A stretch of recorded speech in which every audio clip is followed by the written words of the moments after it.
DMK MP Tiruchi N Shiva India സഖ്യത്തിന്റെ ഉപരാഷ്ട്രപതി സ്ഥാനാർത്ഥിയായേക്കും. തമിഴ്നാട്ടുകാരനായ Maharashtra governor CP രാധാകൃഷ്ണനെ സ്ഥാനാർത്ഥിയാക്കാൻ NDA തീരുമാനിച്ചിരുന്നു. ഇതോടെയാണ് തമിഴ്നാട്ടിൽ നിന്ന് തന്നെ സ്ഥാനാർത്ഥിയെ നിർത്താമെന്ന ആലോചന ഇന്ത്യ സഖ്യത്തിലും സജീവമായത്. ലിജോ വർഗീസാണ് ഈ വാർത്തയുടെ കൂടുതൽ വിശദാംശങ്ങളുമായി ചേരുന്നത്. ലിജോയിലേക്കാണ്.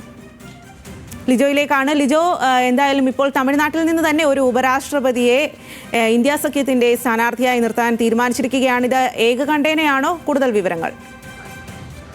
ഇത്തരത്തിലൊരു ആലോചന ഇന്ത്യ സഖ്യത്തിൽ നടക്കുന്നു എന്നുള്ള വാർത്തകളാണ് ഇപ്പോൾ പുറത്തു വരുന്നത്. ഔദ്യോഗികമായൊരു സ്ഥിരീകരണം ഇക്കാര്യത്തിൽ ഉണ്ടായിട്ടില്ല.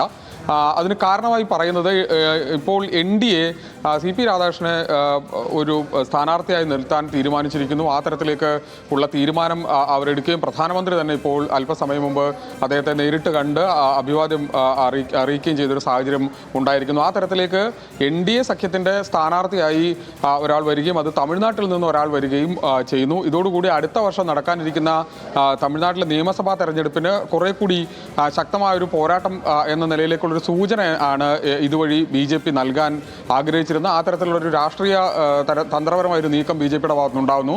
ഇതിനെ മറികടക്കുക എന്നുള്ളതാണ് ഇപ്പോൾ ഏതായാലും ഇന്ത്യ സഖ്യവും പ്രത്യേകിച്ച് DMKയും ലക്ഷ്യം വെക്കുന്നത്. DMKയെ സംബന്ധിച്ചിടത്തോളം തുടർഭരണം ലക്ഷ്യം വെച്ചുള്ള നീക്കങ്ങളാണ് അവരുടെ ഭാഗത്തുനിന്നുണ്ടാകുന്നത്. അതുകൊണ്ട് തന്നെ തമിഴ്നാട്, തമിഴ് ഭാഷ എന്ന നിലയിലൊക്കെ വലിയ തരത്തിലുള്ള ഒരു ആ തരത്തിൽ പ്രാദേശികമായ വാദം ഉയർത്തുന്ന DMKയ്ക്ക് ദ്രാവിഡ മുന്നേറ്റ കഴകമെന്ന രാഷ്ട്രീയ പാർട്ടിയെ സംബന്ധിച്ചിടത്തോളം അവർക്ക് ഈ വിഷയത്തെ അത്ര ലളിതമായി വിട്ടുകളയാൻ കഴിയുന്ന ഒന്നല്ല. അതുകൊണ്ടാണ് തിരുച്ചി എൻ ശിവയെ തന്നെ സ്ഥാനാർത്ഥിയാക്കാൻ ഉള്ളൊരു നീക്കത്തിലേക്ക് കാര്യങ്ങൾ പോകുന്നത്. അദ്ദേഹം നിലവിൽ രാജ്യസഭാ MP ആണ്. DMKയുടെ വളരെ പ്രധാനപ്പെട്ട നേതാവാണ്.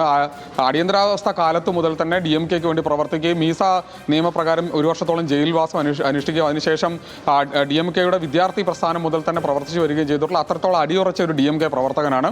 ഒപ്പം ഏതാണ്ട് 1994 മുതൽ ഈ സമയം വരെ, അതായത് ഏതാണ്ട് ഒരു 30 വർഷത്തോളമായി പാർലമെന്റ് രംഗത്തുള്ള അദ്ദേഹത്തിന് പരിചയമുണ്ട്. അത്രത്തോളം രാഷ്ട്രീയ പാർട്ടി നേതാക്കളുമായി അദ്ദേഹത്തിന് ബന്ധമുണ്ട്. ആ തരത്തിൽ ഇന്ത്യ സഖ്യം ഇത്തരത്തിൽ തിരുച്ചി എൻ ശിവയെ ഒരു സ്ഥാനാർത്ഥിയെ നിർത്തുന്നതോടുകൂടി ഇതൊരു വേറൊരു തരത്തിലുള്ള രാഷ്ട്രീയ നീക്കമായി മാറുകയും അതൊരു ആ തരത്തിൽ കുറെ കൂടി ഒരു മത്സരം എന്ന നിലയിലേക്ക് ഇന്ത്യ സഖ്യത്തിന് ഈ മത്സരത്തെ കൊണ്ടുവരാൻ കഴിയുകയും ചെയ്യുന്നുള്ളതാണ്. മറ്റൊന്ന്, ഇന്ത്യ സഖ്യം അല്ലെങ്കിൽ കോൺഗ്രസ് DMK പോലുള്ള രാഷ്ട്രീയ പാർട്ടികളെ സംബന്ധിച്ചിടത്തോളം അവരുടെ ഒരു ഹോം ടഫ് അല്ലെങ്കിൽ അവരെ സംബന്ധിച്ച് കുറെ കൂടി ശക്തമായ വേരോട്ടമുള്ളൊരു സ്ഥലമാണ് സൗത്ത് ഇന്ത്യ. അതിൽ തന്നെ തമിഴ്നാട് അത്രത്തോളം അവരുടെ ഏറ്റവും പ്രധാനപ്പെട്ട ഒരു സ്ഥലമാണ്.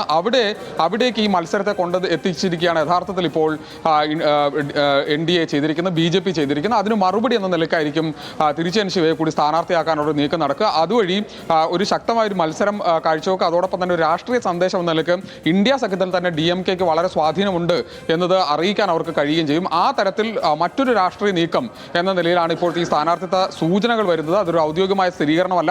ഇനിയും ഇക്കാര്യത്തിൽ ഒരു തീരുമാനം ഉണ്ടാവേണ്ടതുണ്ട്. പക്ഷേ എങ്കിൽ പോലും മറ്റൊരു പ്രധാനപ്പെട്ട കാര്യം, അല്ലെങ്കിൽ ഒരു രാഷ്ട്രീയ വിദ്യാർത്ഥികളെ സംബന്ധിച്ചിടത്തോളം ഏറ്റവും പ്രധാനപ്പെട്ട ഒരു കാര്യം, 2 പേർ തമിഴ്നാട്ടിൽ നിന്ന് തന്നെ ഉപരാഷ്ട്രപതി സ്ഥാനാർത്ഥികളായി വരുന്നു. ആ തരത്തിലേക്ക് മത്സരം ഈ കാര്യത്തെ ഇപ്പോൾ നമുക്ക് നോക്കിക്കാണാൻ കഴിയും. സ്വാതി.